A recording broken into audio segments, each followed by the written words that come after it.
الحمد لله نحمده ونستعينه ونستغفره ونؤمن به ونتوكل عليه ونعوذ بالله من شرور أنفسنا ومن سيئات أعمالنا من يهده الله فلا مضل له ومن يضلل فلا هادي له وأشهد أن لا إله إلا الله وحده لا شريك له وأشهد أن محمدا عبده ورسوله أرسله بالهدى ودين الحق ليظهره على الدين كله ولو كره المشركون اللهم صل على محمد وعلى آل محمد كما صليت على إبراهيم وعلى آل إبراهيم إنك حميد مجيد أما بعد فإن خير الكلام كلام الله وخير الهدي هدي محمد صلى الله عليه وسلم وشر الأمور محدثاتها وكل محدثة بدعة وكل بدعة ضلالة وكل ضلالة في النار أعوذ بالله من الشيطان الرجيم بسم الله الرحمن الرحيم يا أيها الذين آمنوا اتقوا الله حق تقاته ولا تموتن إلا وأنتم مسلمون يا أيها الذين آمنوا اتقوا الله وقولوا قولا سديدا يصلح لكم أعمالكم ويغفر لكم ذنوبكم ومن يطع الله ورسوله فقد فاز فوزا عظيما بسم الله الرحمن الرحيم إذ تستغيثون ربكم فاستجاب لكم أني ممدكم بألف من الملائكة مردفين رب اشرح لي صدري ويسر لي أمري واحلل عقدة من لساني يفقهوا قولي സ്നേഹാദരണീയരായ സത്യവിശ്വാസികളെ വിശ്വാസിനികളെ സർവ്വലോകരക്ഷിതാവായ റഹ്മാനായ റബ്ബിന്റെ ആജ്ഞകളും നിർദ്ദേശങ്ങളും ജീവിതത്തിന്റെ എല്ലാ മേഖലകളിലും കഴിവിന്റെ പരമാവധി ശ്രദ്ധിച്ചും പാലിച്ചും മുന്നോട്ട് പോകുവാൻ കഠിനമായി പരിശ്രമിക്കുകയും അതിനുവേണ്ടി ആത്മാർത്ഥമായി പ്രാർത്ഥിക്കുകയും ചെയ്യണമെന്ന് സൂചിപ്പിക്കുകയാണ്.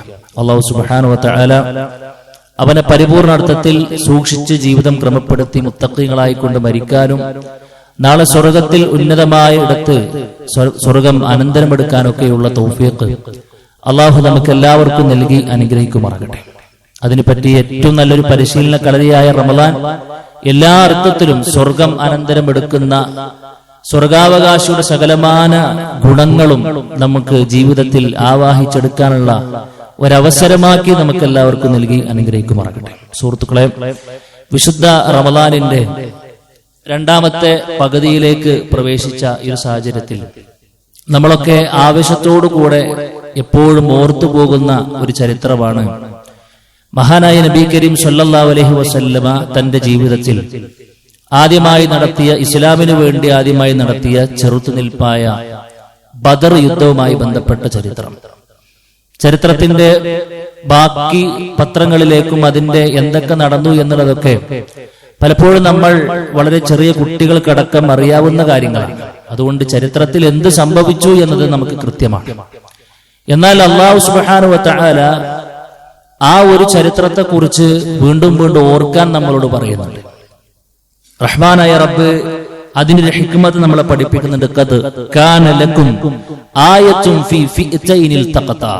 പരസ്പരം കണ്ടുമുട്ടിയ രണ്ട് സൈന്യങ്ങളുടെ ചരിത്രം പറയുന്നിടത്ത് നിങ്ങൾക്ക് വലിയ ദൃഷ്ടാന്തമുണ്ട് എന്നാണ്. ആ ആയത്ത് അവസാനിപ്പിക്കുമ്പോഴും റഹ്മാനായ റബ്ബ് പറയുന്നത് ഇന്ന ഫീ ദാലിക ലഇബ്റതൻ ലിഉലിൽ അബ്സാർ. ശരിക്ക് രണ്ട് കണ്ണും കൊടുത്ത് കാണുന്ന, നോക്കിക്കാണുന്ന, മനസ്സുകൊടുത്ത് ചിന്തിക്കുന്ന, കാഴ്ചപ്പാടോടുകൂടെ ചരിത്രത്തെ സമീപിക്കുന്ന ആളുകൾക്ക് അതിൽ എമ്പാടും പാഠങ്ങളുണ്ട് എന്നുള്ളതാണ്. ഗുണപാഠം എമ്പാടുമുണ്ട്. മഹാരഥന്മാരായ പണ്ഡിതന്മാർ ബദർ യുദ്ധവുമായി ബന്ധപ്പെട്ട് നമ്മൾ ഒരുപാട് കാര്യങ്ങൾ പഠിപ്പിക്കുന്നുണ്ട്. ഒരുപാട് നമ്മുടെ സ്വഭാവ വിശ്വാസ രംഗത്ത് പുലർത്തേണ്ട, ആചാരരംഗത്ത് പുലർത്തേണ്ട, കർമ്മരംഗത്തും അതേപോലെ തന്നെ സ്വഭാവ രംഗത്തൊക്കെ നമ്മൾ കൊണ്ടുവരേണ്ട ഒരുപാട് കാര്യങ്ങൾ അവിടെ പഠിപ്പിക്കുന്നുണ്ട്. അതിൽ ഏറ്റവും പ്രധാനപ്പെട്ടത് എന്താണെന്ന് വെച്ച് കഴിഞ്ഞാൽ, എല്ലാവരും ആദ്യം പറഞ്ഞ ഒരു സംഗതി എന്ന് പറഞ്ഞ സുഹൃത്തുക്കളെ, തൗഹീദും ശിർക്കും ശരിക്കും മനസ്സിലാക്കാൻ പറ്റുന്നൊരു ചരിത്രമാണ് ബദർ എന്നാണ്. ബദറിന്റെ ചരിത്രം കേട്ടിട്ടും ഒരാൾക്ക് ഇപ്പോഴും ശിർക്കും തൗഹീദിനെ കുറിച്ച് അജ്ഞതയുണ്ടെങ്കിൽ അങ്ങനെ ഉണ്ടാകാൻ പാടില്ല എന്നാണ് പറയുന്നത്. ആ ചരിത്രം കേട്ട് കഴിഞ്ഞാൽ ശരിക്കും അജ്ഞത നീങ്ങും. എന്താണ് ശരിക്ക് തൗഹീദ്, എന്താണ് ശരിക്ക് ശിർക്ക് എന്ന് കൃത്യമായി അള്ളാഹു വേർതിരിച്ച് പഠിപ്പിച്ചു തന്നതാണ്. ഇനി ശിർക്കും തൗഹീദും മനസ്സിലാക്കാൻ ഇതിനേക്കാൾ അപ്പുറത്തൊരു ചരിത്രം നമുക്ക് പഠിക്കാനില്ല. കാരണം ഈ യുദ്ധത്തെ കുറിച്ച് റഹ്മാനായ റബ്ബ് പറയും, യൗമുൽ ഫുർഖാൻ, സത്യാസത്യം വിവേചനം നടന്ന ദിവസമാണ് എന്നാണ്. ഖുർആനെ കുറിച്ചിട്ടും ഫുർഖാൻ എന്ന് പറഞ്ഞു. ഈ ദിവസത്തെ കുറിച്ചും അള്ളാഹു ഉപയോഗിച്ചത് യൗമുൽ ഫുർഖാൻ എന്നാണ്. അത്രത്തോളം കൃത്യമാണ് സുഹൃത്തുക്കളെ, അത്രത്തോളം കൃത്യമാണ്. നോക്കൂ നിങ്ങൾ, ആരൊക്കെ തമ്മിലാണ് പോരടിക്കുന്നത്? ഒരു ഭാഗത്ത് നബി കരീം സല്ലല്ലാഹു അലൈഹി വസല്ലമയും സ്വഹാബത്തും, മറുഭാഗത്താകട്ടെ അബൂജഹലും സംഘവുമാണ്. രണ്ടു കൂട്ടരും അള്ളാഹുവിനോട് പ്രാർത്ഥിച്ചിട്ടാണ് ബദറിലേക്ക് പുറപ്പെടുന്നത്. രണ്ടു കൂട്ടരും അള്ളാഹുവിനോട് പ്രാർത്ഥിച്ചിട്ടാണ് ബദറിലേക്ക് പുറപ്പെടുന്നത്. എന്താ ഓരോരുത്തരും പറയുന്നത്? മഹാരഥന്മാരെ പണ്ഡിതന്മാരെ രേഖപ്പെടുത്തി രണ്ടു കൂട്ടർ പറയാണ്, പിന്നെ അല്ലാഹുമ്മ ഉൻസുർ അലൽ ജുൻദൈൻ, അല്ലാഹുമ്മ ഉൻസുർ അലൽ ജുൻദൈൻ വഅക്രിമുൽ ഫിഅതൈൻ വഖൈരിൽ ഖബീലതൈൻ. അല്ലാഹുവേ, ഏറ്റവും ഉന്നതരായ സത്യത്തിന്റെ പക്ഷത്ത് നിൽക്കുന്ന, നിനക്ക് ഏറ്റവും മഹനീയമായ ആളുകളെ നീ, ഈ രണ്ടു കൂട്ടരിൽ ആരാണോ നിനക്ക് ഏറ്റവും പ്രിയമായിട്ടുള്ളത് അവരെ നീ വിജയിപ്പിക്കണമേ എന്നാണ്. അല്ലാഹു സുബ്ഹാനഹു വ തആല പറഞ്ഞു, ഇൻ തസ്തഫ്തിഹു ഫഖദ് ജാഅകുമുൽ ഫത്ഹ്. നിങ്ങൾ വിജയത്തെ കുറിച്ച് ആവശ്യപ്പെട്ടില്ലേ, ഇതാ വിജയം വന്നിരിക്കുന്നു എന്നാണ്. പക്ഷെ വിജയം ആർക്കാ കിട്ടിയത്? വിജയം ആർക്കാ കിട്ടിയത്? നബി കരീം സല്ലല്ലാഹു അലൈഹി വസല്ലമക്കും കൂട്ടർക്കുമാണ്. അന്നത്തെ പ്രവാചകന്റെ ഒരു സൈന്യത്തിന്റെ വലിപ്പം നമുക്കറിയാം അല്ലെ, വളരെ പരിമിതമായി. യുദ്ധം ഒന്നും ലക്ഷ്യം വെച്ച് പോയതല്ല, യുദ്ധം ലക്ഷ്യം വെച്ചേ പോയതല്ല. പക്ഷെ അപ്പുറത്തുള്ള ആളുകൾ യുദ്ധം ലക്ഷ്യം വെച്ച് വന്നവരാണ്. എല്ലാ നിലക്കും മൂന്നിരട്ടിയും നാലിരട്ടിയും വരുന്ന സൈന്യവും സൈന്യ വ്യൂഹങ്ങളുമായി കൊണ്ടാണ് വരുന്നത്. പക്ഷേ റഹ്മാനായ റബ്ബ് ഈ ടീമിനെ രക്ഷിച്ചു എന്ന് പറയുമ്പോൾ അത് എന്ത് എന്നുള്ളതാണെന്ന്, എന്തുകൊണ്ട് അവർക്ക് വിജയം കിട്ടി? അള്ളാഹുവിനോട് ഇരുകൂട്ടരും പ്രാർത്ഥിച്ചിട്ടും ഒരു ടീമിന്റെ പ്രാർത്ഥനയെ റഹ്മാനായ റബ്ബ് മൈൻഡാക്കിയില്ല.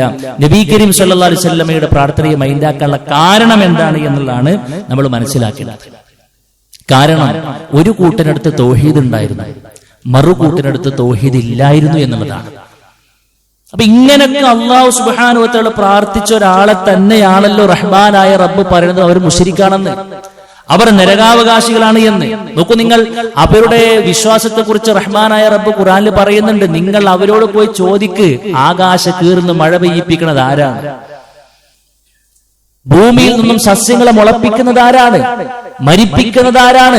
ജനിപ്പിക്കുന്നത് ആരാണ് എന്നൊക്കെ ചോദിച്ചാൽ അവരുടെ മറുപടി അല്ലാഹു എന്നാണത്രേ അവർ മറുപടി പറയാ. എന്നാ അവിടെ വേറൊരാളുടെ പേരും അവർ പറഞ്ഞിട്ടില്ല. ഇങ്ങനെ പറഞ്ഞ ആളുകളെയും അല്ലാഹു സുബ്ഹാനഹു വ തആല മുശ്രിക്കാണെന്നും അവർ നരകത്തിന്റെ അടിത്തട്ടിലാണെന്നൊക്കെ പറയാനുള്ള കാരണം, ഇങ്ങനെയൊക്കെ ഒരു ഭാഗത്ത് അള്ളാഹുവിനെ അംഗീകരിക്കുന്നതോടൊപ്പം അവർക്ക് പറ്റിയ ചില അബദ്ധങ്ങളുണ്ട്. ആ അബദ്ധങ്ങൾ നഊദു ബില്ലാഹ് അറിഞ്ഞും അറിയാതെയും ഇന്നും ചില ആളുകൾ വെച്ച് പുലർത്തുന്നുണ്ട് എന്നുള്ളതാണ് സങ്കടകരം. അതുകൊണ്ട് സുഹൃത്തുക്കളെ, അവർ പറഞ്ഞ കാര്യം എന്താണെന്നറിയോ? അവർ അള്ളാഹുവിന് പുറമെയും മറ്റു ചില ആരാധ്യ വസ്തുക്കളെയും സ്വീകരിച്ചു. അതുകൊണ്ടാണ് നബി കരീം സ്വല്ലല്ലാഹു അലൈഹി വസല്ലം എണീറ്റിട്ട്, നിങ്ങൾ ഈ ആരാധിക്കുന്ന എല്ലാവരും ഒഴിവാക്കണം, അള്ളാഹിനെ മാത്രം വിളിക്കണം എന്ന് പറഞ്ഞപ്പോൾ ചോദിച്ച ചോദ്യം എന്താ? അജഅലൽ ആലിഹത ഇലാഹൻ വാഹിദ ഇന്ന ഹാദാ ലശൈഉൻ ഉജാബ്. എന്താ മുഹമ്മദ് ഈ പറയുന്നത്? ഈ കണ്ട എല്ലാവരും വിട്ടിട്ട് ഒറ്റൊരാളെ മാത്രം സ്വീകരിക്കേ, ഇത് ഭയങ്കര അത്ഭുതകരമായ ഒരു പോളിസി തന്നെയാണ് കേട്ടോ എന്ന് അവർ അത്ഭുതത്തോടുകൂടെ പറയാൻ മാത്രം അവരുടെ മനസ്സിലേക്ക് വേരൂന്നിയ സംഗതിയായിരുന്നു. ഒരു ഭാഗത്ത് അള്ളാഹുവിനെ അംഗീകരിക്കുന്നതോടൊപ്പം മറുഭാഗത്ത് അവർക്ക് വേറെ ചില സ്റ്റെപ്പിനുകൾ കൂടെ ഉണ്ടായിരുന്നു എന്നതാണ് അവരെ കുറിച്ച് നരകാവകാശികളാണെന്ന് വിശുദ്ധ ഖുർആൻ പറയാൻ കാരണവും ബദറിൽ അവർക്ക് തോൽവി ലഭിക്കുവാനുമുള്ള കാരണം എന്ന് പറയുമ്പോൾ അവർ ആ ആരാധനമാരൊക്കെ സ്വീകരിച്ചതിൽ അവർ കൊടുത്ത ന്യായങ്ങൾ എന്താണെന്നറിയോ സുഹൃത്തുക്കളെ? വിശുദ്ധ ഖുർആൻ പറയാണ്, ഒന്നാമത്തെ ന്യായം സൂറത്ത് സുമറിൽ പറഞ്ഞു, മാ നഅ്ബുദുഹും ഇല്ലാ ലിയുഖർരിബൂന ഇലല്ലാഹി സുൽഫാ. സംഗതി ശരിയാണ്, അള്ളാഹ് കൊണ്ട് ഞങ്ങൾ മറ്റുള്ളവർക്ക് വിളിക്കുന്നുണ്ട്. എന്തിനാന്നറിയോ? ഞങ്ങളെ പെട്ടെന്ന് റബ്ബിലേക്ക് അടുപ്പിക്കാനാണെന്നാണ്. ഞങ്ങളൊക്കെ സാധുക്കളല്ലേ, അള്ളഹാനോടൊന്നും ഇപ്പൊ ഡയറക്റ്റ് ചോദിക്കാൻ മാത്രമുള്ള യോഗ്യത ഞങ്ങൾക്കില്ല. അതുകൊണ്ട് ഇവരൊക്കെ എന്ന് പറഞ്ഞു കഴിഞ്ഞാൽ വലിയ മനുഷ്യന്മാരല്ലേ, നല്ല റബ്ബിലേക്ക് അടുത്ത ആളുകളാണല്ലോ, അതുകൊണ്ട് അവരെ മധ്യവർത്തികളാക്കുക മാത്രമാണ് ഞങ്ങൾ ചെയ്തത് എന്ന് ആരുടെ ആദർശം? അബൂജഹലിന്റെയും ടീമിന്റെയും ആദർശം. റഹ്മാനായ റബ്ബ് പറയാ, രണ്ടാമത്തെ ന്യായം എന്താണെന്നറിയോ? അള്ളാനെ വിട്ട് മറ്റു പല ശിങ്കടികളെയും പിടിക്കാനുള്ള ന്യായം എന്താണെന്നറിയോ? ഹൗലാഇ ശുഫാഉനാ ഇൻദല്ലാഹ്, ഞങ്ങളൊക്കെ സാധുക്കളല്ലേ, ഇവര് ഞങ്ങൾക്ക് ശുപാർശകരായിക്കൊണ്ട് ഞങ്ങളുടെ കാര്യം നാളെ പരലോകത്ത് പറയാൻ ഇവര് വരുന്നതാണ്. അപ്പൊ ശുപാർശകർ എന്നുള്ള നിലക്കാണ് അവര് കൊടുത്തത്. പിന്നെ മൂന്നാമതായിക്കൊണ്ട് പറഞ്ഞത് എന്താണെന്നറിയോ? ഞങ്ങൾ അള്ളാഹു അവർക്ക് കൊടുത്ത കഴിവെന്നാണ് ചോദിക്കണേന്ന്. അവരുടെ സ്വയം കഴിവൊന്നല്ല, അള്ളാഹു അവർക്ക് ചില കഴിവുകൾ കൊടുത്തിട്ടുണ്ട്, ആ കഴിവെന്നാണ് ഞങ്ങൾ ചോദിക്കുന്നത് എന്നാണ് അവർ മൂന്നാമതായിക്കൊണ്ട് നിരത്തിയ ന്യായം. അവരുടെ തൽബിയത്തിൽ പോലും നമുക്ക് കാണാൻ കഴിയും, തംലികുഹു മാ മലക്. അള്ളാഹുവേ, നിനക്കൊരു പങ്കുകാരനുണ്ട്, അവന്റെ പ്രത്യേകത എന്താ? അവനക്ക് നീ കൊടുത്ത ചില കഴിവുകൾ ഉണ്ട് എന്നുള്ളതാണ്. നിങ്ങൾ ആലോചിക്കുക, ഇതൊക്കെ പറയുമ്പോൾ സുഹൃത്തുക്കളെ, ഇതേ ആദർശം ഒരു കറയുമില്ലാതെ നഊദു ബില്ലാഹ് ഇന്ന് പല ആളുകളും അറിഞ്ഞോ അറിയാതെയോ പേറി നടക്കുന്നുണ്ട് എന്നാണ്. ബദരീങ്ങളെ വിളിക്കുന്നവർ, തങ്ങന്മാരെ വിളിക്കുന്നവർ, ബീവിമാരുടെ സങ്കടങ്ങൾ പറയുന്നവർ, ജാറത്തിലേക്ക് പോകുന്നവർ, എന്തിനാ ഇങ്ങനെ എന്ന് ചോദിച്ചാൽ അബൂജഹലിന്റെ ആദർശമായി ഖുർആൻ നമ്മുടെ മുമ്പിൽ 3ഓളം കാരണങ്ങൾ പറഞ്ഞ് അതേ കാരണങ്ങൾ നഊദു ബില്ലാഹ് പറയുന്നു. അപ്പൊ നമ്മൾ ആലോചിക്കണം, ആരാണ് തൗഹീദിന്റെ വക്താക്കൾ? ആരിലൊക്കെ ശിർക്കുകൾ വന്നിട്ടുണ്ട്? ഈ ആദർശത്തെ ഖുർആൻ പറഞ്ഞതും ശിർക്കിന്റെ ആദർശമാണെന്ന് പറയുമ്പോൾ അതേ ന്യായീകരണം നടത്തുന്ന ആളുകൾ ഇപ്പോഴും ഉണ്ടെങ്കിൽ അള്ളാഹ് പറയുന്നത് എന്താ സുഹൃത്തുക്കളെ? ഈ ആദർശത്തിൽ ശിർക്കുണ്ട് എന്നല്ലേ? അതുകൊണ്ട് പ്രിയമുള്ളവരെ, ആരെങ്കിലും ഈ ഒരു വികലമായ ആദർശത്തെ പേറി നടക്കുന്നുണ്ടെങ്കിൽ അവർ അബൂജഹലിന്റെ ആദർശത്തിലാണെന്ന നഗ്ന യാഥാർത്ഥ്യത്തെ വിശുദ്ധ ഖുർആനിന്റെ ആയത്തുകൾ വെച്ചുകൊണ്ട് നിങ്ങൾ മനസ്സിലാക്കണമെന്നുള്ളതാണ് സൂചിപ്പിക്കുവാനുള്ളത്. അതുകൊണ്ട് അത് ശിർക്കിന്റെ റൂട്ടാണ്. നബി കരീം സ്വല്ലല്ലാഹു അലൈഹി വസല്ലമ ബദറിൽ വിജയിക്കുവാൻ കാരണമായ ആദർശം അല്ലാഹുവിന്റെ റസൂൽ സ്വല്ലല്ലാഹു അലൈഹി വസല്ലം തന്നെ പ്രഖ്യാപിച്ചത്, ഖുൽ ഇന്നമാ അദ്ഉ റബ്ബി വലാ ഉശ്രികു ബിഹി അഹദാ. ഞാൻ എന്റെ റബ്ബിനോട് മാത്രമേ പറയൂ, അവനോട് ഒരാളെയും പങ്കു ചേർക്കുകയില്ല എന്ന. അതാണ് സുഹൃത്തുക്കളെ ക്ലിയറായ ആദർശം എന്ന് പറയുന്നത്. അല്ലാഹുവോട് മാത്രം പറയണമെന്നാണ്. രണ്ടാമത്തെ പാഠം എന്താണെന്നറിയോ? പ്രാർത്ഥനയുടെ ഒരു മഹത്വമാണ് സുഹൃത്തുക്കളെ. എല്ലാ കാരണങ്ങളും മാറി നിൽക്കുന്നതാണ്. പ്രാർത്ഥന കൊണ്ട് നമുക്ക് നേടാൻ കഴിയാത്തതൊന്നുമില്ല. ബദറിൽ ഭൗതിക സൗകര്യങ്ങൾ വെച്ച് നോക്കുകയാണെങ്കിൽ നമുക്ക് പരിപൂർണമായിക്കൊണ്ടും എതിരാണ്. പക്ഷെ റഹ്മാനായ റബ്ബിനോട് ആത്മാർത്ഥമായിക്കൊണ്ട് നബി കരീം സ്വല്ലല്ലാഹു അലൈഹി വസല്ലമ ആകാശ ലോകത്തിലേക്ക് കൈകൾ ഉയർത്തിയിട്ട് തോളത്തിട്ട മുണ്ട് താഴേക്ക് വീഴുമാറ് നബി കരീം സ്വല്ലല്ലാഹു അലൈഹി വസല്ലമ കരഞ്ഞ് പ്രാർത്ഥിക്കുന്നു, അല്ലാഹുമ്മ അൻജിസ് ലീമാ വഅദ്തനി. അല്ലാഹുവേ, എനിക്ക് നീ വാഗ്ദത്തം നൽകിയ ആ ഒരു വിജയം ഞങ്ങൾക്ക് നീ നൽകണേ എന്നാണ്. പ്രവാചകൻ ആവർത്തിച്ചുകൊണ്ടേയിരിക്കുന്നു. പ്രവാചകന്റെ പ്രാർത്ഥനയുടെ ഊക്ക് കണ്ട് മഹാനായ അബൂബക്കർ റളിയല്ലാഹു അൻഹു പറഞ്ഞു, നിർജി നബിയേ, ഫഇന്നഹു സയൻജിസു ലക മാ വഅദക. അല്ലാഹു താങ്കൾക്ക് വാഗ്ദാനം നൽകിയ ആ ഒരു വിജയം നിങ്ങൾക്ക് തരും. താങ്കൾ പ്രാർത്ഥന നിർത്തണമെന്നുള്ളതാണ്. അത്രത്തോളം പ്രാർത്ഥിച്ചു എന്നാണ് അലിയാർ തങ്ങൾ പറയുന്നുണ്ട്. അവിടെ യുദ്ധം കൊടുമ്പിരി കൊള്ളുമ്പോൾ ടെന്റിലിരുന്ന് വീണ്ടും സുജൂദിൽ കടന്നുകൊണ്ട് നബി സല്ലല്ലാഹു അലൈഹി വസല്ലം പ്രാർത്ഥിച്ചുകൊണ്ടേയിരിക്കുകയാണ് എന്നാണ്. എല്ലാം മാറിയില്ല സുഹൃത്തുക്കളെ, എല്ലാം മാറി എന്നാണ്. എന്തെല്ലാം അനുഗ്രഹങ്ങളാണ് കിട്ടിയത്. അല്ലാഹു സുബ്ഹാനഹു വ തആല ഓരോന്നിനും പറഞ്ഞു മഴ ലഭിച്ചു. അവർക്ക് നല്ല സുഖമായി തലേന്ന് കടന്നുറങ്ങാനുള്ള സാഹചര്യം പടച്ചറപ്പ് കൊടുത്തു. പിറ്റേന്ന് മലക്കുകൾ ഇറക്കി കൊടുത്തു എന്നാണ്. സ്വഹാബാക്കൾ പറയേണ്ട, ശത്രുക്കളെ കാണുമ്പോൾ ഞങ്ങൾ ഇങ്ങനെ വാൾ ഓകുമ്പോഴേക്കും ആ തലകൾ താഴെ വീണിരുന്നു എന്നുള്ളതാണ്. മലക്കുകൾ ആയിരക്കണക്കിന് വരുന്ന മലക്കുകളെ ഇറക്കിയിട്ട് റഹ്മാനായ റബ്ബ് സഹായിച്ചു എന്ന് പറയുമ്പോൾ ഇത് നമുക്ക് കിട്ടുന്ന പാഠം എന്താണെന്നറിയ സുഹൃത്തുക്കളെ? റഹ്മാനായ റബ്ബിനോട് അങ്ങോട്ട് പ്രാർത്ഥിച്ചാൽ നടക്കാത്തൊരു കാര്യവുമില്ല എന്നാണ്. പക്ഷെ അപ്പോഴും ഈ പാഠം ഉൾക്കൊള്ളേണ്ടതിന് പകരം ഇതേ ബദരീങ്ങളോട് പ്രാർത്ഥിക്കുന്ന ആളുകൾ നമ്മൾ കാണണം. നഊദു ബില്ലാഹ്. രോഗമുണ്ടാകുമ്പോൾ, സങ്കടം ഉണ്ടാകുമ്പോൾ, കച്ചവടം പ്രയാസത്തിലാകുമ്പോൾ അവരുടെ പേര് പറഞ്ഞു കഴിഞ്ഞാൽ അത് പ്രത്യേകം 4 രൂപത്തിലൊക്കെ ചൊല്ലിക്കഴിഞ്ഞാൽ സഹായം കിട്ടുമെന്നൊക്കെ വിശ്വസിക്കുന്ന എത്രയോ ആളുകളുണ്ട്. നോക്കൂ നിങ്ങൾ, അവർ ചില വരികൾ കാണാൻ കഴിയും. രോഗം വരുമ്പോൾ പ്രാർത്ഥിക്കുന്ന ആളുകൾ കാണാൻ കഴിയും അല്ലെ? ബദരീങ്ങളുടെ പേരിനെ ഓതുന്ന ലോകർക്ക് ബദനിൽ വബാകൾ ഇല്ല എന്നോ അവർ എന്നൊക്കെ പറയാ. എന്താ, ബദരീങ്ങളുടെ പേര് ജസ്റ്റ് ഓതിത്തഞ്ഞാൽ തന്നെ അവരുടെ ശരീരത്തിലുള്ള വബാകൾ അഥവാ രോഗങ്ങളൊക്കെ അങ്ങോട്ട് ഒഴിവായി കിട്ടുന്നാണ് പറയുന്നത്. ഇതിങ്ങനെ വലിയ സംഭവമായിട്ട് പറയാണ്. അണികൾ ഇങ്ങനെ ഇരുന്ന് ഓതാണ്. അരിചുക്യങ്ങളും മഹാനായ ബിലാൽ റളിയല്ലാഹു അൻഹു അടക്കം, അബൂബൈദ അടക്കം 30,000-ഓളം വരുന്ന ആളുകൾ പകർച്ചവ്യാധി മൂലമാണ് മരിച്ചത്. ബദരീങ്ങളുടെ കൂട്ടത്തിൽപ്പെട്ട പല ആളുകളും പകർച്ചവ്യാധി വന്നിട്ടാണ് മരിച്ചത്. എന്നിട്ട് ആ ബദരീങ്ങളുടെ പേര് പറഞ്ഞാൽ പകർച്ചവ്യാധികൾ പോകുമെന്ന് പറഞ്ഞ് എത്രത്തോളം ഒരു അവസ്ഥയാണെന്ന് ആലോചിക്കുക. ദാരിദ്ര്യം നീങ്ങി കിട്ടാൻ വേണ്ടിയിട്ട് ചൊല്ലിയ പറ്റുന്നതാണ്. ബദരീങ്ങളുടെ നേതാവായ നബി കരീം സ്വല്ലല്ലാഹു അലൈഹി വസല്ലം മരിച്ചത് ദാരിദ്ര്യ അവസ്ഥയിലാണ് അല്ലെ? അന്ന് തലേന്ന് പ്രവാചകൻ സ്വല്ലല്ലാഹു അലൈഹി വസല്ലം വീട്ടിൽ കത്തിക്കാൻ ജൂതന്റെ വീട്ടിൽ നിന്നും പണയപ്പെടുത്തി കൊണ്ടുവന്ന എണ്ണയാണ് ഉപയോഗിച്ചെന്ന് പറയുമ്പോൾ പ്രവാചകന്റെ ദാരിദ്ര്യം എത്രയാണെന്ന് നമുക്ക് മനസ്സിലായിട്ടുണ്ട്. ബദരീങ്ങളുടെ നേതാവാണ് സുഹൃത്തുക്കളെ അല്ലെ?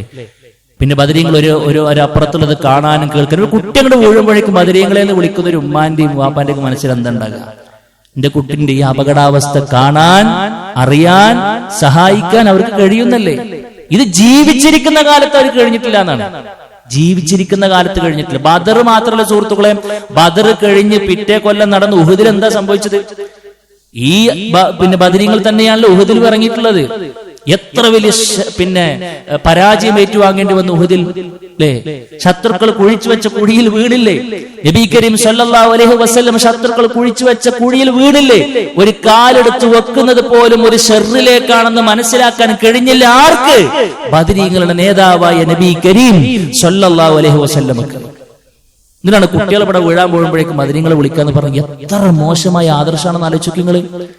അതുകൊണ്ട് സുഹൃത്തുക്കളെ, നമ്മുടെ ബദരീങ്ങൾക്ക് ഒരു പരിധിക്ക് അപ്പുറത്തുള്ളത് കാണാൻ കഴിയില്ല, കേൾക്കാൻ കഴിയില്ല, അറിയാൻ കഴിയില്ല.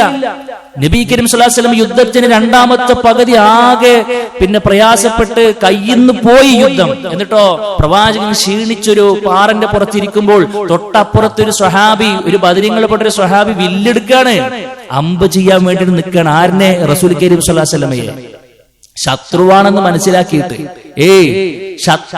മനസ്സിലാക്കിയിട്ട് ആ ഇരിക്കുന്നത് എന്റെ പ്രവാചകനാണ്, എന്റെ ബദരീങ്ങളുടെ നേതാവാണെന്നൊരു അപ്പുറത്ത് വിട്ടുകഴിഞ്ഞ് ഈ കാഴ്ചക്ക് പരിധിയില്ലേ? അത് അവർക്കുണ്ടായിരുന്നു എന്നുള്ളതാണ്. സ്വഹാബാക്കൾ പരസ്പരം ആള് മാറി വെട്ടി ഉഹുദിൽ, സുഹൃത്തുക്കളെ. ബദരീങ്ങൾക്കാണ് ഈ അബദ്ധങ്ങൾ സംഭവിച്ചെന്ന് പറയുമ്പോൾ അതെന്താണെന്നറിയോ? അവർ പച്ച മനുഷ്യരായിരുന്നുള്ളതാണ്. ഒരു പരിധിക്കപ്പുറത്ത് കാണാൻ കഴിയില്ല, കേൾക്കാനും കഴിയില്ല എന്നുള്ളത് തന്നെയാണ്. അതുകൊണ്ട് സുഹൃത്തുക്കളെ, ആ ബദരീങ്ങളുടെ ചരിത്രം ഓർക്കുന്ന സമയത്ത് അതൊക്കെ ആ യാഥാർത്ഥ്യം ഉൾക്കൊള്ളണതിന് പകരം അവരെ വിളിച്ച് പ്രാർത്ഥിക്കുക എന്നുള്ളത് തീർത്തും വിരോധാഭാസമാണ്, ശിർക്ക് കലർന്ന വിശ്വാസമാണ്, നരകത്തിലേക്ക് പോകേണ്ടി വരും എന്നുള്ളതാണ് നമ്മൾ മനസ്സിലാക്കേണ്ടത്. 3ാമത്തെ പാഠം എന്താണെന്നറിയോ? റഹ്മാനായ റബ്ബിനെ ഓർക്കേണ്ടതിന്റെ ഒരു മഹത്വമാണ്. യുദ്ധമുഖത്തേക്ക് ഇറങ്ങുമ്പോൾ പോലും അല്ലാഹ് പറയണം, യാ അയ്യുഹല്ലദീന ആമനു ഇദാ ലഖീതും ഫിഅതൻ ഫത്ബുതു. നിങ്ങൾ ശത്രുപാളയത്തെ കാണുമ്പോൾ നിങ്ങൾ ഉറച്ചു നിൽക്കണം. എന്നിട്ടോ വദ്കുറുല്ലാഹ കസീറൻ. ആ യുദ്ധരംഗത്ത് പോലെ നിങ്ങൾ ദിക്റുകൾ ഉരുവിടണമെന്നാണ്. മനസ്സിലും നിങ്ങൾക്ക് റബ്ബിനെ കുറിച്ചുള്ള ഓർമ്മയുണ്ടാകണം. നാവിന്റെ തുമ്പത്തും റഹ്മാനായ റബ്ബിനെ സ്മരിക്കുന്ന ദിക്റുകൾ ഉണ്ടാകണം എന്നുള്ളതാണ്. എങ്കിലോ ലഅല്ലക്കും തുഫ്ലിഹൂൻ, നിങ്ങൾ വിജയിച്ചേക്കാം എന്നാണ്. സുഹൃത്തുക്കളെ, ദിക്റുകൾ ഒഴിവാക്കിയ ഒരു സമയവും നമുക്ക് ഉണ്ടാകാൻ പാടില്ല എന്നാണ് പറയുന്നത്. അതുകൊണ്ട് റഹ്മാനായ റബ്ബിന്റെ വിജയവും അവിടുന്ന് സഹായവും നമ്മൾ പ്രതീക്ഷിക്കുന്നുണ്ടെങ്കിൽ ധാരാളമായി കൊണ്ട് അള്ളാഹുവിനെ ഓർക്കുന്ന, അള്ളാഹുവിന്റെ സ്മരണ നിലനിർത്താൻ കഴിയുന്ന ചിന്തകളും വാക്കുകളും പ്രവർത്തനങ്ങളുമായി കൊണ്ട് മുന്നോട്ട് പോകാൻ നമുക്ക് കഴിയണമെന്നാണ് അള്ളാഹു സുബ്ഹാനഹു വ തആല നമ്മളെ പഠിപ്പിക്കുന്നത്. അതേപോലെ തന്നെ ഒരുപാട് അതിന്റെ ഓരോ ചെറിയ ഏരിയകളിലേക്ക് പോകുമ്പോഴൊക്കെ നമുക്ക് ഒരുപാട് പാഠങ്ങൾ കിട്ടും. തവക്കുലിന്റെ മഹത്വം നമുക്ക് അവിടെ കിട്ടും. കൂടിയാലോചനയുടെ പ്രസക്തി നമുക്ക് കിട്ടും. വഹയുള്ള നബി കരീം സ്വല്ലല്ലാഹു അലൈഹി വസല്ലം ഒറ്റക്കനെ തീരുമാനിക്കല്ല. എനിക്ക് ഒരുപാട് എക്സ്പീരിയൻസ് ഒന്നും വലിയ വർത്താനം പറഞ്ഞൊന്നുമില്ല. സ്വഹാബാക്കൾ എങ്ങനെ വിളിച്ചിട്ടേ നാളെ അത് അങ്ങനെയാണ് നടക്കാൻ പോണത്, നമ്മൾ എവിടെയാണ് സെലക്ട് ചെയ്യണം. റസൂൽ കരീം സ്വല്ലല്ലാഹു അലൈഹി വസല്ലം ആദ്യം സെലക്ട് ചെയ്ത ഒരു ഏരിയ ഉണ്ടായിരുന്നു. അവിടുന്നാണ് വേറെ സ്വഹാബി എന്നിട്ട് പറഞ്ഞ പ്രവാചകർ നിങ്ങളിത് വഹീന്റെ അടിസ്ഥാനത്തിൽ സെലക്ട് ചെയ്ത സ്ഥലമാണോ? അല്ല, ഇത് ഞാൻ ജസ്റ്റ് സെലക്ട് ചെയ്തു എന്നേ ഉള്ളൂ.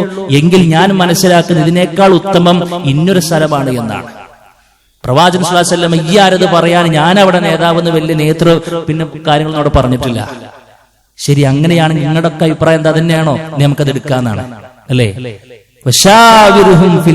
കാര്യങ്ങൾ കൂടിയാലോചിച്ചായിരുന്നു റസൂൽ കരീം സ്വല്ലല്ലാഹു അലൈഹി വസല്ലം ഓരോ മൊമെന്റിലും മുന്നോട്ട് പോയിരുന്നത് നമുക്ക് കാണാൻ കഴിയും. കൂടിയാലോചനക്ക് അത്രയേറെ പ്രസക്തിയുടെ സുഹൃത്തുക്കളെ. ബദറിന്റെ ചരിത്രത്തിൽ മുന്നോട്ട് പോകുമ്പോൾ നമുക്ക് കാണാൻ കഴിയും മഹാനായ സഅദ് ബിൻ ഹൈസമ റളിയല്ലാഹു അൻഹുവിന്റെ ചരിത്രം അല്ലേ? സ്വർഗത്തിന് വേണ്ടി മത്സരിക്കുന്ന, കട്ടിപ്പിടി കൂടുന്ന ഉപ്പയെയും മകനെയും നമുക്കവിടെ കാണാൻ കഴിയും. എന്താ, സഅദ് റളിയല്ലാഹു അൻഹു പ്രായത്തിലെത്തി നിൽക്കുകയാണ്. ബദറിലേക്കുള്ള വിളി വന്നു. രണ്ടുപേരും ഒരേ വീട്ടിൽ നിന്ന് ഇറങ്ങി പോവുകയാണ്. പ്രവാചകന്മാർ ഒരാൾക്കേ പറ്റുള്ളൂ. വീട്ടിൽ ഒരാൾ കാവൽ നിൽക്കണം, ഒരാൾ വന്നാൽ മതി. ഉപ്പാക്ക് പൂതി, ഞാൻ പോകാം. ഹൈസമന്റെ പറച്ചില് അല്ലല്ല, ഞാൻ പോയിക്കോളാന്നാണ് അല്ലേ? അവസാനം അവർ നറുക്കിട്ടു എന്നാണ്. നറുക്കിട്ടപ്പോൾ നറുക്ക് വീണത് മകൻക്കാണ്. മകന് പറഞ്ഞു, ഇൻഷാ അല്ലാ സ്വർഗത്തിന്റെ കാര്യം അല്ലെങ്കിൽ വാപ്പ നിങ്ങൾക്ക് ഞാൻ നിങ്ങൾ പറഞ്ഞ അനുസരിച്ചിരുന്നു എന്നുള്ളതാണ്. ഇത് സ്വർഗത്തിന്റെ വിഷയമായതുകൊണ്ട് എനിക്കിതിൽ കോംപ്രമൈസ് ചെയ്യാൻ പറ്റൂല എന്നാണ് അല്ലെ? അങ്ങനെ മഹാനായ ഹൈസമ റളിയല്ലാഹു അൻഹു യുദ്ധത്തിലേക്ക് പോകുന്നു. അവിടെ വെച്ച് അദ്ദേഹം ഷഹീദാകുന്നു. അള്ളാഹുവിന്റെ വിധിയുണ്ടെങ്കിൽ നമുക്ക് തിരിച്ചു വരാം, അല്ല എങ്കിൽ നമുക്ക് സ്വർഗത്തിൽ വെച്ച് കാണാമെന്ന് പറഞ്ഞ് മുന്നോട്ട് പോകുന്ന സ്വർഗത്തിന് വേണ്ടി ഒരേപോലെ അധ്വാനിക്കുന്ന കുടുംബത്തിലെ അംഗങ്ങളെ നമുക്ക് അവിടെ കാണാൻ കഴിയും. നമ്മളെന്താ പലപ്പോഴും പറയാ, മോൻ പിരിവ് തന്നോ? അന്ന് ഇവിടെ ഇല്ലാന്നാ പറയാ. മകൻ പിരിവ് കൊടുത്തിട്ടുണ്ടെങ്കിൽ മകന്റെ കബറിലേക്ക് സുഹൃത്തുക്കളെ നമ്മൾ എന്തിനും നമുക്ക് കിട്ടും. നമ്മൾ അങ്ങനെ മനസ്സിലാക്കേണ്ടത് അല്ലേ? ആ നിലയിലേക്ക് നമ്മൾ ഉയരാൻ കഴിയണം എന്നുള്ളതാണ് നമുക്ക് കാണാൻ കഴിയേണ്ടത്. ബദറിലേക്ക്, പാടങ്ങളിലേക്ക് പരതി നോക്കുമ്പോൾ വീണ്ടും നമുക്ക് കാണാൻ കഴിയും ചെറിയ പ്രായത്തിൽ തന്നെ അള്ളാഹുവിന്റെ ദീനിനെ സേവിക്കുവാൻ മനസ്സുകൊണ്ട് തയ്യാറെടുത്തവരാണ് നമ്മുടെ സ്വഹാബാക്കൾ. ബദറിലേക്ക് അണികളെങ്ങനെ ശരിയാക്കുന്ന സമയത്ത് ഒരു സ്വഹാബി ഇങ്ങനെ ചെറിയ കുട്ടിയാണ്, 16ാമത്തെ വയസ്സാണ്. നബി ഇങ്ങനെ വരുമ്പോ കാലിങ്ങനെ നീച്ചിക്കാണ്, തള്ളവരിൽ ഇങ്ങനെ നീച്ചിട്ട് ഒരു ഹൈറ്റ് തോന്നിക്കാൻ വേണ്ടിട്ട് ഇങ്ങനെ അതേങ്ങനെ കാട്ടുകയാണ്. ഇതെന്തപ്പോ ഇങ്ങനെ ഒരു തന്ത്രപ്പാടൊക്കെ?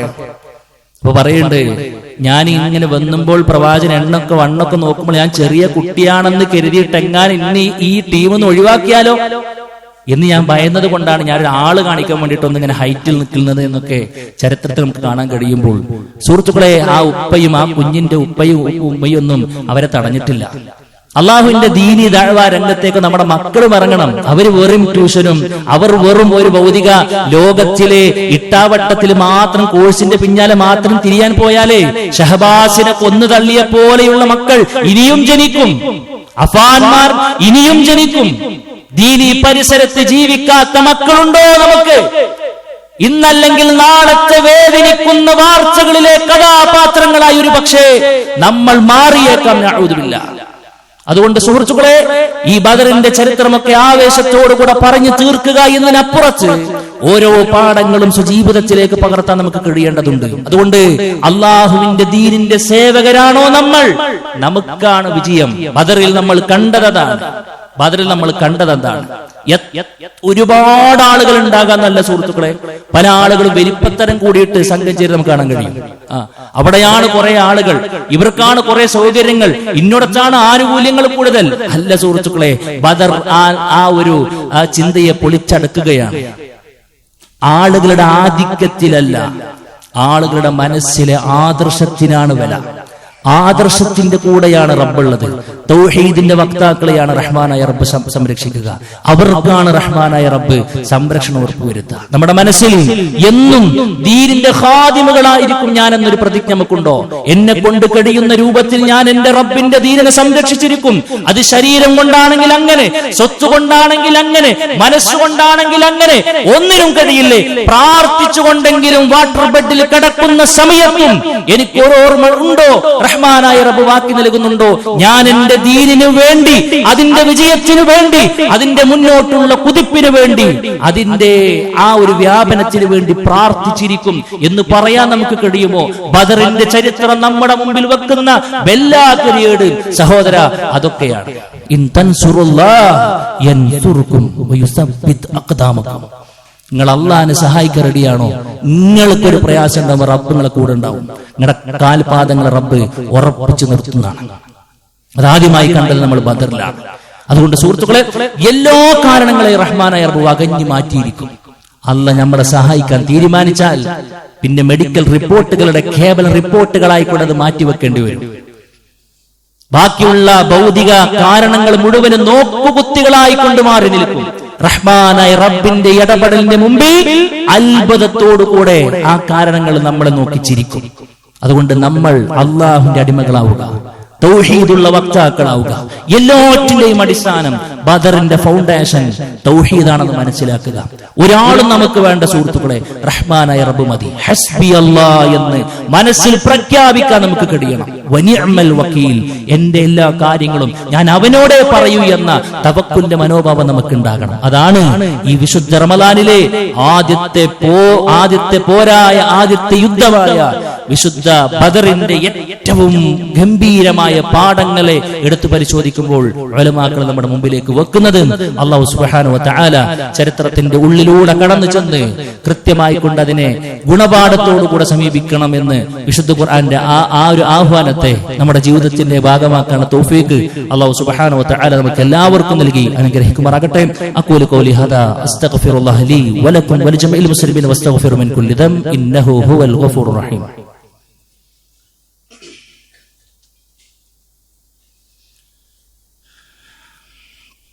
അൽഹംദുലില്ലാഹി വഹദഹു വസ്സലാത്തു വസ്സലാമു അലാ മൻ ലാ നബിയ്യ ബഅദഹു. അല്ലാഹു സുബ്ഹാനഹു വ തആലയുടെ നിയമങ്ങളും നിർദ്ദേശങ്ങളും ജീവിതത്തിന്റെ എല്ലാ മേഖലകളിലും കൊണ്ടു നടക്കണമെന്ന് വീണ്ടും ഓർമ്മപ്പെടുത്തുകയാണ്. സുഹൃത്തുക്കളെ, ആരാധനകൾ മനസ്സറിഞ്ഞ് പെരുപ്പിച്ചുകൊണ്ടിരിക്കുന്ന ഒരു സമയത്തും സന്ദർഭത്തിലുമാണ് നമ്മളുള്ളത്. നമ്മൾക്ക് നിർവഹിക്കാൻ കഴിഞ്ഞ എല്ലാവിധ ഇബാദത്തുകളും റഹ്മാനായ റബ്ബ് പരിപൂർണാർത്ഥത്തിൽ നമ്മിൽ നിന്ന് സ്വീകരിക്കുമാറാകട്ടെ. എല്ലാവിധ പോരായ്മകളും അല്ലാഹു നമ്മിൽ നിന്ന് വിട്ടുപുറത്ത് മാപ്പാക്കി തരുമാറാകട്ടെ. സുഹൃത്തുക്കളെ, സ്വർഗത്തിന് വേണ്ടിയുള്ള അധ്വാനത്തിൽ നമ്മൾ ഏറ്റവും കൂടുതൽ ശ്രദ്ധിക്കേണ്ട ഒരു ഏരിയ എന്ന് പറയുന്നത് ദാനധർമ്മം കൂടെയാണ് എന്ന് നമ്മൾ മനസ്സിലാക്കണം. കഴിഞ്ഞൊരു ഖുതുബയിൽ അള്ളാഹുവിന്റെ മാർഗത്തിൽ നാം മനസ്സറിഞ്ഞു കൊടുക്കേണ്ട ഇതിന്റെ ഒരു ആവശ്യകതയും അതിനെ കൊടുക്കുമ്പോൾ നമുക്ക് തന്നെ തിരിച്ചു കിട്ടുന്ന ഇരു ലോകത്തിലും നന്മകൾ വിശാലമായി കൊണ്ട് തന്നെ നമ്മൾ ചർച്ച ചെയ്തു. എങ്കിൽ നമ്മൾ ഏറ്റവും കൂടുതൽ ശ്രദ്ധിക്കേണ്ട ഒരു പ്രധാനപ്പെട്ട 3 കാര്യത്തെക്കുറിച്ച് സൂചിപ്പിക്കാനാണ് ഉദ്ദേശിക്കുന്നത്. ഒന്നെന്താണെന്നറിയോ സുഹൃത്തുക്കളെ, നോമ്പ് തുറയുമായി ബന്ധപ്പെട്ട കാര്യമാണ്. അപ്പൊ ഒരു പകൽ റമദാനിൽ നമ്മളിൽ നിന്ന് കടന്നു പോകുമ്പോൾ നമുക്ക് മാക്സിമം ഒരു നോമ്പല്ലേ നോക്കാൻ പറ്റുള്ളൂ. അല്ലാഹു റസൂൽ പറയാണ്, മൻ അഫ്തറ സായിമൻ കാന ലഹു മിസ്ല ഉജൂരിഹിം മിൻ ഗൈരി അൻ യൻഖുസ മിൻ ഉജൂരിഹിം ഷൈഉൻ. എന്നാൽ നമ്മൾ നോമ്പുകാരനായ പകൽ മുഴുവൻ കഷ്ടപ്പെട്ട് നോമ്പ് നോറ്റൊരു മനുഷ്യൻ, അവനെ നോമ്പ് തുറക്കാൻ നമുക്ക് കഴിഞ്ഞു, ഒരാളെ നോമ്പ് തുറക്കാൻ നമുക്ക് കഴിഞ്ഞാൽ അവൻക്ക് എന്താണോ റബ്ബ് കൊടുക്കാൻ പോകുന്ന പ്രതിഫലം അതിലൊരണളവ് പോലും അവർക്ക് കുറയാതെ നമുക്ക് കിട്ടുന്ന പറയണത്. അപ്പൊ നമ്മൾ ഒരു ദിവസം നമ്മൾ ഒരാളെ നോമ്പ് തുറക്കാൻ നെയ്യത്താക്കിയാൽ ഒരു 30 പേരെയെങ്കിലും ഞാൻ റമദാൻ കഴിയുമ്പോഴേക്കും എന്റെ ചെലവിൽ 30 പേര് നോമ്പ് തുറക്കാം, അതിനെന്താണ് ഞാൻ ചെയ്യുക, അത് ഞാൻ കൊടുത്തിരിക്കും എന്നൊരു ധാരണ നമുക്ക് ഉണ്ടെങ്കിൽ സുഹൃത്തുക്കളെ എത്ര നോമ്പ് നമുക്ക് കിട്ടും. ഇതൊക്കെ റമദാന്റെ ഉള്ളിൽ കയറിയാലേ നമുക്ക് കിട്ടുള്ളൂ. ഇപ്പൊ നമ്മൾ റമദാന്റെ ഉള്ളിലുള്ളത്. ഇത് കടന്നു പോകുമെന്നതിനെ കുറിച്ച് നമുക്ക് ചിന്തിക്കാൻ കഴിയും. അതുകൊണ്ട് എന്താണെന്നറിയോ, ആത്മാർത്ഥമായി കൂടെ ശ്രദ്ധിക്കണം എന്നുള്ളതാണ് സൂചിപ്പിക്കുവാനുള്ളത്. നമുക്കിവിടെ സൗകര്യം ഉണ്ടല്ലോ, 10-60ഓളം ആളുകളെ പങ്കെടുക്കുക. ഒരു ദിവസം 2500 രൂപയാണ് അതിന് ചെലവ് വരിക എന്നുള്ളതാണ് മനസ്സിലാക്കാൻ കഴിഞ്ഞിട്ടുള്ളത്. നമുക്ക് എന്തെങ്കിലും കൊടുക്കാൻ കഴിയുമോ സുഹൃത്തുക്കളെ? പരിപൂർണമായി കൊണ്ടുവന്ന ഒരു ദിവസത്തെ നോമ്പ് 2500 രൂപ ഞാൻ തരാമെന്ന് ആർക്കെങ്കിലും പറയാൻ കഴിയോ?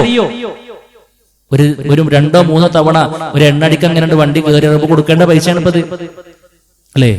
റമദാനിലാണെങ്കിൽ നമ്മൾ ഇത്രയേറെ ഇതിനെ കുറിച്ചൊക്കെ ചിന്തിക്കുക. റമദാനിൽ നമ്മൾ 2 പേർക്ക് ഒരു വസ്ത്രം എടുത്ത് ഇറങ്ങുമ്പോൾ നമ്മൾ ടെക്സ്റ്റൈൽസിൽ കൊടുക്കുന്ന എത്രയാണ് നമ്മൾ ആലോചിച്ച് നോക്കണം. റമദാൻ കിട്ടിയിട്ടും നമ്മൾ അള്ളാഹുവിന്റെ അവസരങ്ങൾ വന്നിട്ടും നമ്മുടെ ഖബറിലേക്ക് എത്രത്തോളം ഒരുക്കി വെച്ചിട്ടുണ്ട് എന്ന് ആത്മാർത്ഥമായി കൊണ്ട് ചിന്തിക്കണം. അതുകൊണ്ട് സുഹൃത്തുക്കളെ, ഈ 2500 മുഴുവനായിട്ട് കൊടുക്കാനില്ലേ, എന്തെങ്കിലും കൊടുക്കാൻ പറ്റും. ഒരു ഓഹരി സുഹൃത്തുക്കൾ നമ്മളെ പരമാവധി ചെയ്യാന്നുള്ളതിനെ പറയാനുള്ളത് ഒന്നതാണ്. രണ്ടാമത്തെ കാര്യം, നമ്മൾ എപ്പോഴും ശ്രദ്ധിക്കുന്ന ഒന്നാണ്, നമ്മളൊക്കെ ഇപ്പോ നമ്മളെ കുട്ടികൾക്കും മക്കൾക്കും ഒക്കെ വസ്ത്രവും കാര്യങ്ങളൊക്കെ എടുക്കുന്ന ഒരു തിരക്കിലായിരിക്കും ഉണ്ടാകുക, അല്ലെ? അതിനെക്കുറിച്ച് നമുക്ക് പ്ലാൻ ഉണ്ടാവും. സുഹൃത്തുക്കളെ, ഒരു പ്രയാസപ്പെടുന്ന ഒരു കുട്ടിക്ക് വേണ്ടി നമുക്ക് എന്തെങ്കിലും ചെയ്യാൻ പറ്റും. ഈദ് കിസ്വ എന്ന് പറയുന്ന പ്രൊജക്ട് അതിനു വേണ്ടിയിട്ടാണ്. ഈദ് കിസ്വ എന്താ? പെരുന്നാളിന്റെ അന്ന് പുഞ്ചിരി വിരിയാത്ത, വസ്ത്രം കിട്ടാത്തതിന്റെ പേരിൽ പുഞ്ചിരി വിരിയാത്തൊരു കുട്ടി ഉണ്ടാകാൻ പാടില്ല നമ്മുടെ തീരുമാനം. ഒരു കുട്ടി ഉണ്ടാകാൻ പാടില്ല നമ്മുടെ മഹലിൽ, നമ്മുടെ ശാഖയിൽ. അങ്ങനെ ഒരു പ്രയാസം എന്റെ പിച്ചുണ്ടെങ്കിൽ എനിക്ക് ഓനെ പോലെ ഡ്രസ്സ് കിട്ടിയിരുന്നെന്ന് പരിതപിക്കുന്ന ഒരു കുട്ടിനെ ഈദ്ഗാഹിൽ നമ്മൾ കാണാൻ പാടില്ല സുഹൃത്തെ. ഉമ്മാന്റെ വസ്ത്രവും പിടിച്ച് കരഞ്ഞുകൊണ്ടിരിക്കുന്ന ഒരു കുട്ടിയുടെ മുഖം നമ്മുടെ മനസ്സിലുണ്ടാകാൻ പാടില്ല. നമ്മുടെ നാട്ടിൽ ഉണ്ടാകാൻ പാടില്ല. ആരാ പരിഹരിക്കേണ്ടത്? നമ്മളൊക്കെ തന്നെയാണ് പരിഹരിക്കേണ്ടത്, അല്ലേ? നാളത്തെ നമ്മുടെ മക്കളുടെ ഗതി, പേരക്കുട്ടികളുടെ ഗതി എന്താ നമുക്ക് പറയാൻ പറ്റും? എന്തും സംഭവിക്കൂലേ സുഹൃത്തുക്കളെ, എന്തും സംഭവിക്കൂലേ? അതുകൊണ്ട് എന്താണെന്നറിയോ, നല്ലപ്പം കാലത്ത് നമ്മൾ കൊടുത്തു വെക്കണം എന്നാ പറയാനുള്ളത്. അതുകൊണ്ട് 1300 രൂപയാണ് ഒരു കുട്ടിക്ക് വസ്ത്രം കൊടുക്കാൻ. നമ്മൾ ഒറ്റക്ക് ഒരു കുട്ടിന് ഞാൻ ഏറ്റെടുത്തോളം എന്ന് പറഞ്ഞ് നമ്മൾ കൊടുക്കേണ്ടത് വെറും 1300 രൂപയാണ്. അതിനില്ലേ എന്താണോ കൊടുക്കാൻ പറ്റുക അത് കൊടുക്കണം സുഹൃത്തുക്കളെ. അള്ളാഹു തൗഫീഖ് നൽകി അനുഗ്രഹിക്കുമാറാകട്ടെ. മറ്റൊരു പ്രധാനപ്പെട്ട ഒരു കാര്യം, ഇന്ന് കേരളക്കരയിലെ എല്ലാ പള്ളികളും ഇൻഷാ അല്ലാഹ് ഒന്ന് ഒത്തുപിടിക്കാൻ വേണ്ടി തീരുമാനിച്ചിട്ടുള്ളത് നമുക്ക് എല്ലാവർക്കും സുപരിചിതമായ സ്ഥാപനമാണ് കോഴിക്കോട് മെഡിക്കൽ കോളേജിന് സമീപത്ത് സ്ഥിതി ചെയ്യുന്ന CH സെന്ററുമായി ബന്ധപ്പെട്ട്, അല്ലെ? ഒരുപാട് രോഗികൾക്ക് ആശ്വാസകരമായ ഒരുപാട് സേവനങ്ങൾ അൽഹംദുലില്ലാഹ് അവിടെ നടക്കുന്നുണ്ട്. ഭക്ഷണം വിതരണമുണ്ട്, സൗജന്യപരമായുള്ള ഭക്ഷണമുണ്ട്. ഡയാലിസിസിനൊക്കെ വിധേയമാകുന്ന ഒരാള് ചെലവഴിക്കേണ്ട പണം എത്രയാണ് സുഹൃത്തുക്കളെ? നമ്മുടെ കുടുംബത്തിൽ ഒരു ഡയാലിസിസ് പേഷ്യന്റ് ഉണ്ടെങ്കിൽ അദ്ദേഹം അനുഭവിക്കുന്ന ശാരീരികവും സാമ്പത്തികവുമായ പ്രയാസങ്ങൾ നമുക്ക് അറിയാൻ പറ്റും. അവർ അനുഭവിക്കുന്ന വേദനകൾ, വേദന സംഹാരികളില്ലാത്തതിന്റെ പേരിൽ ഉറങ്ങാൻ കഴിയാത്തവർ, നമ്മളൊക്കെ ആഫിയത്തോടു കൂടെ സുഖനിദ്രയിൽ കടന്നുറങ്ങുമ്പോൾ പലപ്പോഴും അതൊരു നിഅമത്താണെന്ന തിരിച്ചറിവ് പോലും ഇല്ലാതെ കൂർക്കം വലിച്ച് കടന്നുറങ്ങുമ്പോൾ 1 മണിക്കൂറെങ്കിലും ഒന്ന് സ്വസ്ഥമായി ഉറങ്ങാൻ ഇന്ന മരുന്നുണ്ടെങ്കിൽ കഴിയുമായിരുന്നു, പക്ഷെ അതിന് കഴിയുന്നില്ലല്ലോ എന്ന് പരിതപിക്കുന്നവരുടെ മുമ്പിലേക്ക് കൊണ്ടുപോയി കൊടുക്കുകയാണ്. സൗജന്യമായി കൊണ്ട് വിതരണം ചെയ്യണം മെഡിസിനുകൾ. എത്ര വലിയ ആശ്വാസമാണ് സുഹൃത്തുക്കളെ. അവിടെ പോയി പിന്നെ സ്റ്റേ ചെയ്യാൻ പ്രയാസപ്പെടുന്ന ആളുകൾക്ക് ഭാഗികമായോ അല്ലെങ്കിൽ പരിപൂർണമായി കൊണ്ട് സൗജന്യ നിരക്കിൽ റൂമുകൾ ഏർപ്പെടുത്തി കൊടുക്കുന്നു, വളണ്ടിയർ സൗകര്യങ്ങൾ ഏർപ്പെടുത്തി കൊടുക്കുന്നു. ഒരുപാട് സംഗതികൾ അതുമായി ബന്ധപ്പെട്ട് ദീനിത പിന്നെ ആ ഒരു പിന്നെ പാലിയേറ്റീവ് കെയറുമായി ബന്ധപ്പെട്ട അടക്കമുള്ള ഒരുപാട് സംഗതികൾ ചെയ്തുകൊണ്ടിരിക്കുന്നുണ്ട് സുഹൃത്തുക്കളെ.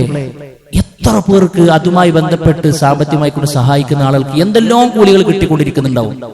നമുക്ക് എന്തെങ്കിലും കിട്ടുന്നുണ്ടോ നമ്മൾ ആത്മാർത്ഥമായി കൊണ്ട് ആലോചിക്കണം. നമുക്ക് കിട്ടണമെങ്കിൽ എന്ത് വേണം? അവിടെ നമ്മുടെ വിഹിതം എന്തെങ്കിലും ഉണ്ടാകണം. അതുകൊണ്ട് ഇൻഷാ അല്ലാഹ് നമ്മളെ കൊണ്ട് കഴിയാവുന്ന ഒരു തുക നമ്മൾ ഇന്ന് ഇൻഷാ അല്ലാഹ് മാറ്റിവെക്കുന്നു. പുറത്ത് അതിന്റെ ഒരു പ്രത്യേക കളക്ഷൻ നടക്കുകയാണ്. കേരളക്കരയിലെ എല്ലാ പള്ളികളും ഇൻഷാ അല്ലാഹ് നമ്മൾ പ്രഖ്യാപിച്ചിരിക്കുന്നു. നമ്മളെല്ലാവരും കൊടുക്കുന്നു സുഹൃത്തുക്കളെ. ആർക്കൊക്കെയാണ് ഒരു നേരത്തെ നമ്മൾ കൊടുത്തൊരു എമൗണ്ട് കൊണ്ട് ഒരു സുഹൃത്തിന് വേദന സംഹാരിവാകാനുള്ള തുകയെങ്കിലുമായാൽ അവനൊരു അരമണിക്കൂറെങ്കിലും ഒന്ന് സ്വസ്ഥമായി കിടന്നുറങ്ങിയാൽ ആ വേദനയ്ക്ക് ഒരു പരിഹാരമുണ്ടെങ്കിൽ സുഹൃത്തെ അത് മതിയാകും നമുക്കൊരു പക്ഷേ നാളെ പരലോകത്ത് രക്ഷപ്പെടാം. ഏത് നന്മയാണ് റഹ്മാനായ റബ്ബ് നമ്മിൽ നിന്നും ആ നിലക്ക് സ്വീകരിക്കാതെ പറയാൻ പറ്റൂല. ഒരു പിന്നെ നായക്ക് വെള്ളം കൊടുത്തത് കാരണത്താൽ സ്വർഗം ഉറപ്പായ സംഭവം ഹദീസുകളിലൂടെ നിബിധങ്ങളല്ലേ സുഹൃത്തെ നമ്മളെ പഠിപ്പിച്ചത്? നബി കരീം സല്ലല്ലാഹു അലൈഹി വസല്ലം അല്ല, ഒരു മിണ്ടാപ്രാണിക്ക് വെള്ളം കൊടുത്ത നന്മയാണ് ആ സഹോദരിക്ക് പിന്നെ സ്വർഗത്തിൽ ഒരു ഇരിപ്പിടം ഒരുക്കി കൊടുത്തതെങ്കിൽ ആരുടെ ഏതമലാണ് റഹ്മാനായ റബ്ബ് ഈ അർത്ഥത്തിൽ സ്വർഗത്തിന് കാരണമായ പിന്നെ അമലായിക്കൊണ്ട് സ്വീകരിക്കാതെ പറയാൻ പറ്റില്ല. അതുകൊണ്ട് എന്താണെന്നറിയോ, വിശുദ്ധ റമദാനിലൂടെ എല്ലാ നന്മകളിലേക്ക് മനസ്സ് പാകപ്പെട്ടു വരുന്നൊരു സമയത്ത് എന്താണോ ഉള്ളത് സുഹൃത്തുക്കളെ, എന്താണോ ഉള്ളത് മനസ്സറിഞ്ഞ് അള്ളാന്റെ മാർഗ്ഗം നമ്മൾ കൊടുക്കുക. വല്ലാഹു ഫീ ഔനിൽ അബ്ദി, വിടൂല സുഹൃത്തെ നമ്മളെ റബ്ബ് ഒരിക്കലും നമ്മളെ കൈ ഒഴിക്കൂല. അള്ളാഹ് നമ്മുടെ കൂടെ ഉണ്ടാവുന്ന പറഞ്ഞു. വല്ലാഹു ഫീ ഔനിൽ അബ്ദി മാ കാനൽ അബ്ദു ഫീ ഔനി അഖീഹി. അല്ലേ, ആരെങ്കിലും ഒരു പ്രയാസപ്പെടുന്ന ഒരു വിശ്വാസിക്കും മറ്റൊക്കെ ഒരു പ്രയാസം നമ്മൾ നീക്കി കൊടുക്കുകയാണെങ്കിൽ മൻ നഫസ ഖുർബതൻ അൻ മുഅ്മിനിൻ മിൻ ഖുറബി ദുനിയ, അല്ലാഹു റസൂൽ സല്ലല്ലാഹു അലൈഹി വസല്ലം പറയാണ്, അവന്റെ പരലോകത്തിലെ ക്ലേശങ്ങളിൽ നിന്നും അള്ളാഹു മനുഷ്യനെ രക്ഷപ്പെടുത്തി കൊടുക്കുന്നുള്ളതാണ്. അതുകൊണ്ട് സുഹൃത്തുക്കൾ ഒന്നും നമുക്ക് മിസ്സാകൂല. ആത്മാർത്ഥത മാത്രം ഉണ്ടായാൽ മതി, ഇഖ്ലാസ് മാത്രം ഉണ്ടായാൽ മതി.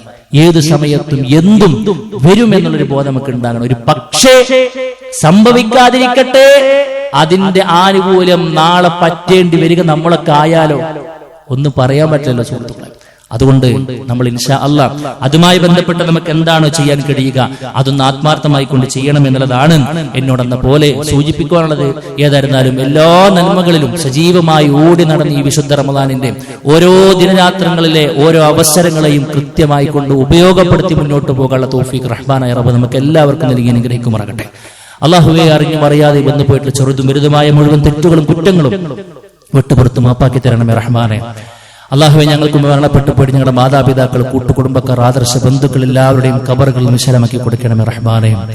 അള്ളാഹുവേ, ഞങ്ങളുടെ കൂട്ടത്തിൽ രോഗം കൊണ്ടും മറ്റും കടം കൊണ്ടും ഒക്കെ ഒരുപാട് പ്രയാസങ്ങൾ, വേദനകൾ കടിച്ചമർത്തി മുന്നോട്ട് പോകുന്ന ആളുകൾ, അള്ളാഹു എല്ലാവരുടെയും പ്രയാസങ്ങൾക്ക് നീ ആശ്വാസം പകർന്നു നൽകണമേ റഹ്മാനേ.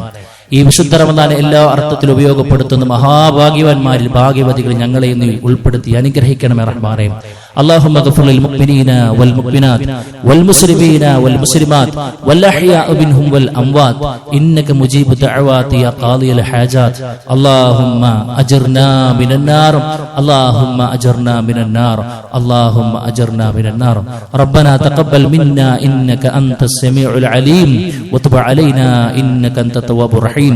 آمين آمين برحمتك يا أرحم الراحمين.